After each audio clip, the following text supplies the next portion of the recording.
Hi everyone, in today's I'm gonna explain to you how to add Instagram feed to Elementor.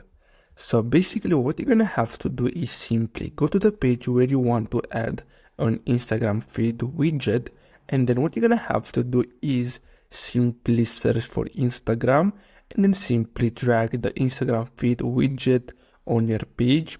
Now the next step is to simply enter the Instagram username, and after that what you're gonna have to do is simply choose the images count, and then here you have image resolution as you can see, and then you can sort by most recent, random, most commented, and then basically if you want you can either even customize your Instagram widget. So if you want you can select square images, you can choose the layout, you can choose how many images per column. If you want you can show the likes and comments.